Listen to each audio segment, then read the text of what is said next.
तो ठीक है गाइस, स्टार्ट करते हैं इकोसिस्टम। भाई इकोसिस्टम देखो, ecosystem functional unit of nature होती है। जो नेचर की फंक्शनल यूनिट होती है ना, उसको हम इकोसिस्टम कहते हैं। ठीक है, टेरेस्ट्रियल इकोसिस्टम में क्या होता है भाई, जो जमीन पे रहते हो, ठीक है ना, जो जमीन पे है, ठीक है, उसको एग्जांपल है फॉरेस्ट। ठीक है, एक्वेटिक इकोसिस्टम क्या होता है भाई, जो पानी में रहते हो, एग्जांपल पॉन्ड, लेक। ठीक है, मैन मेड इकोसिस्टम कौन से होते हैं, जो ह्यूमंस ने बनाए हैं, example aquarium, crop field etcetera.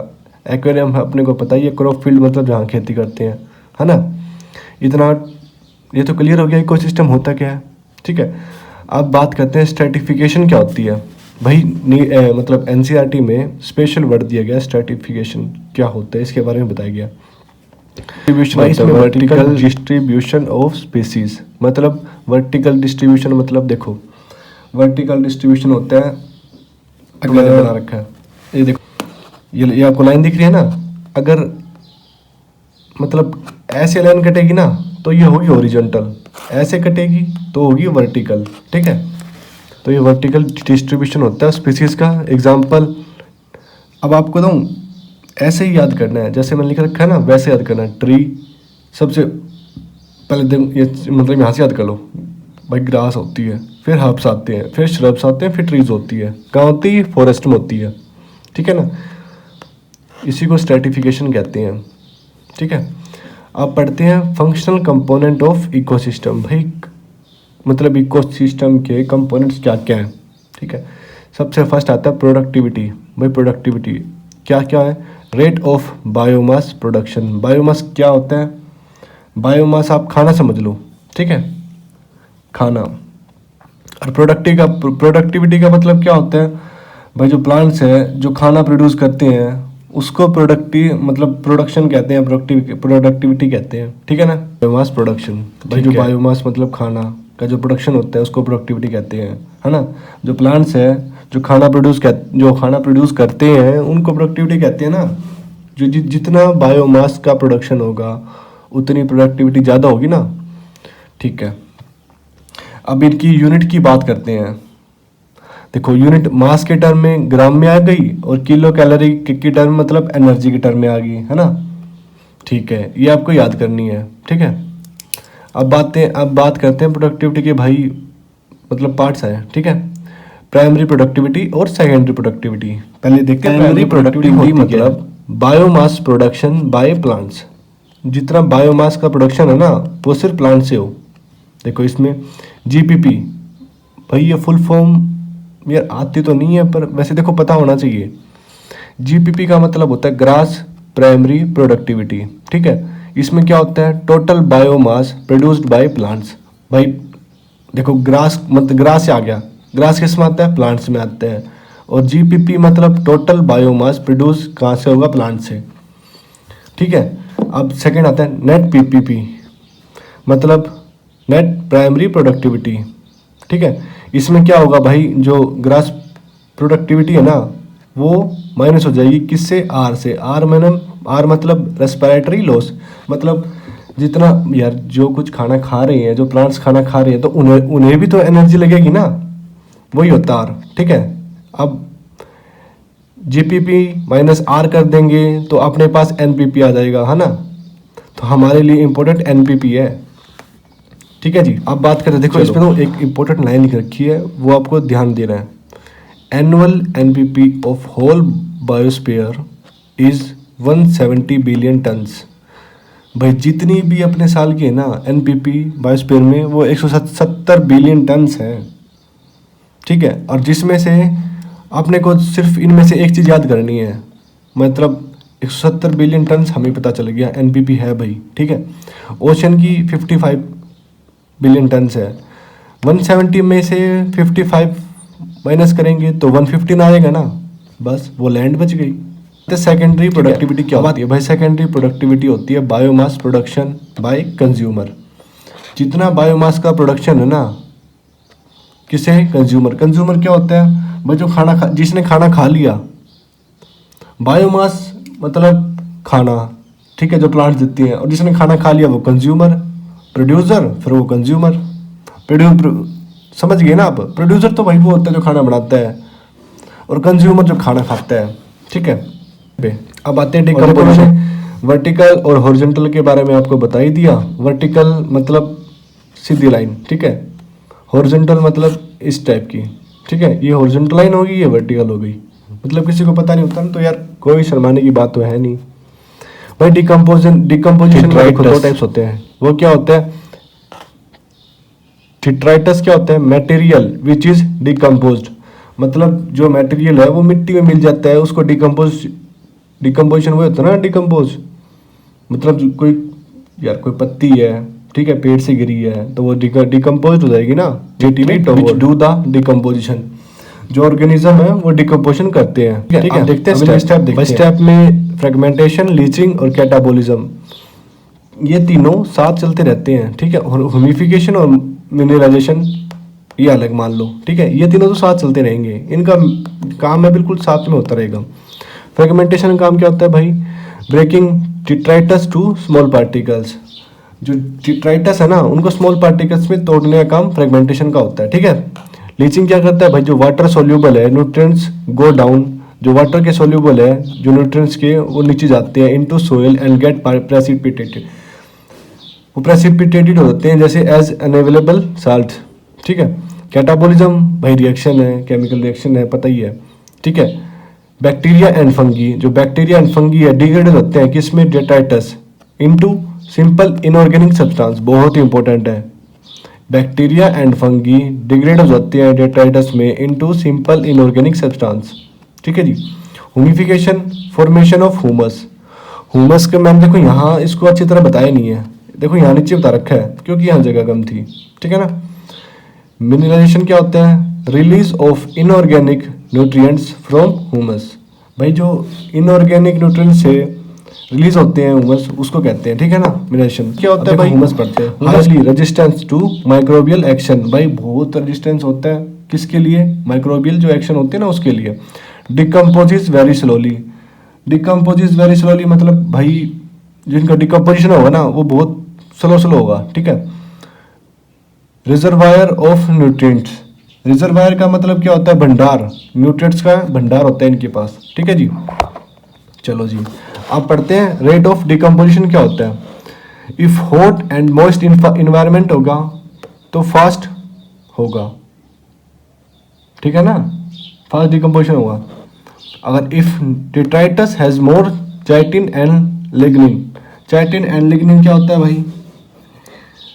इनमें स्लो क्यों होगा? क्योंकि जो चाइटिन और लिग्निन है ना ये बहुत हार्ड होते हैं, इन्हें डिकम्पोज करना आसान नहीं होता, ठीक है ना।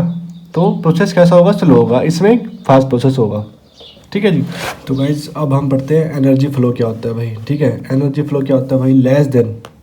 Less than 50% of sunlight is photosynthetically active radiation, जिसको हम PAR बोलते हैं, मतलब फोटोसिंथेटिकली एक्टिव रेडिएशन। भाई मतलब 50% से भी कम सनलाइट फोटोसिंथेटिकली एक्टिव रेडिएशन होती है, और ये किस में होती है? PAR, प्लांट यूज ओनली, जिसका प्लांट यूज करते हैं कितना परसेंट? मतलब 2 से 10% तक सिर्फ प्लांट्स यूज करते हैं इसको, और इसी में अपनी साइकिल चलती है प्लांट्स की, ठीक है। Ecosystem flows both first and second law of thermodynamics, भाई थर्मोडायनेमिक्स के जो फर्स्ट एंड सेकंड लॉ थे ना, आपने फिजिक्स में पढ़ी रखा होगा। भाई फर्स्ट लॉ क्या कहता है? फर्स्ट लॉ तो ये कहता है कि भाई energy not be created and not be destroyed, है ना। तो आप फिजिक्स में आपने इसको अच्छी तरह पढ़ी रखा होगा। ट्रॉपिक लेवल क्या होता है? देखो ट्रॉपिक लेवल आप किसको समझोगे? ट्रॉपिक लेवल, ट्रॉपिक लेवल का मतलब यही होते हैं जो न्यूट्रिएंट्स है ना, जो न्यूट्रिएंट्स के लेवल पे ऑर्गेनिज्म प्लेस होते हैं उसको कहते हैं ट्रॉपिक लेवल, ठीक है। And organisms place in ecosystem, भाई ट्रॉपिक लेवल के तो चार टाइप के ट्रॉपिक लेवल है। देखो first trophic level, second trophic level, third trophic level और फोर्थ ट्रॉपिक लेवल, ठीक है। अब इन्होंने क्या बताया गया? देखो अब देखो भाई फर्स्ट ट्रॉपिक देखो TL मतलब ट्रॉपिक लेवल होता है, प्राइमरी प्रोड्यूसर मतलब जो अपना खाना खुद बनाते हैं, ठीक है। इसका एग्जांपल प्लांट्स और फाइटोप्लैंक्टन। फाइटोप्लैंक्टन क्या होते हैं भाई? जो पानी में रहते हैं, है ना, ठीक है जी। फिर सेकेंडरी ट्रॉपिक लेवल में क्या आएगा? प्राइमरी कंज्यूमर, जो उनको खाते हैं, ग्रास ऊपर भाई ग्रास ऊपर प्लांट्स को खा जाएंगे, ठीक है। थर्ड पे कौन आएगा, secondary consumer. Secondary consumer bird and wolf, जो बर्ड एंड वोल्फ है वो ग्रास ऊपर को खा जाएंगी, है ना। फोर्थ पे क्या आएगा, tertiary consumer, example man lion. Man lion bird को खा जाएगी, या फिर ऐसे हो सकता है, देखो जो मैन है वो सीधा प्लांट्स को खा जाए, है ना, वो किसकी जगह आ जाएगा, फिर आ जाएगा वो प्राइमरी कंज्यूमर के हिसाब से, है ना। ऐसे होता है, ठीक है। फूड चेन बताएगी ये दो टाइप में, एक तो जीएफसी और एक डीएफसी। ग्रेजिंग फूड चेन मतलब क्या होता है, ग्रेजिंग मतलब चरना, ठीक है। जैसे गाय चारा चरती है ना, वैसे देखो इस मेजर में क्या होता है, इसमें एनर्जी का फ्लो होता है, किसमें, एक्वेटिक सिस्टम में, ठीक है। देखो एल्गी है भाई, पानी में लगती है, एल्गी को कौन खाता है, फिश खाता है, और फिश को कौन खाता है, लार्ज फिश खा जाती है ना। ये तो हो गया एक्वेटिक का। और इसके नीचे मैंने जो जमीन पे रहते हैं उनका भी एग्जांपल दे रखा है, जैसे ग्रास है, ग्रास को गोट खाएगी और गोट को लायन खा जाएगा, है ना। ये है ग्रेजिंग फूड चेन, मतलब इसमें एनर्जी का फ्लो होता है। में क्या होता है भाई, एनर्जी का फ्लो होता है किसमें, टेरेस्ट्रियल इकोसिस्टम में। टेरेस्ट्रियल इकोसिस्टम में हमने पढ़ा था, देखो ग्रास है, ग्रास को गोट खाएगी और गोट को लायन खा जाएगा। अब इसमें देखो फॉलन लीफ, जब भाई लीफ गिरती है, मतलब ट्री से लीफ गिरी तो वो तो खत्म हो जाएगी ना, मिट्टी में मिल जाएगी और फिर उनको कीड़े खा लेंगे। मिट्टी में मिलने के बाद, मतलब मिट्टी से नहीं मिली, अगर मिल भी गई तो वो तो खत्म हो जाएगी, कीड़े खा लेंगे, कीड़े को फ्रॉग खा लेगा, फ्रॉग को स्नेक खा लेगा, है ना। और इसमें एक बात है डीएफसी की, always start with detritus. Detritus हमने पढ़ाई था, डेट्राइटस क्या होती है ना, ठीक है। ठीक है, अब बात करते हैं भाई स्टैंडिंग क्रॉप क्या होती है। देखो स्टैंडिंग क्रॉप की तो एक छोटी सी लाइन है, mass of living material of A trophic level. मैं जितना भी लिविंग मटेरियल ना ट्रॉपिक लेवल पे, उसको कहते हैं स्टैंडिंग क्रॉप, ठीक है। इसमें देखो लो है भाई, ये लो क्या कहते हैं, only 10% of energy is transferred to next trophic level from previous trophic level.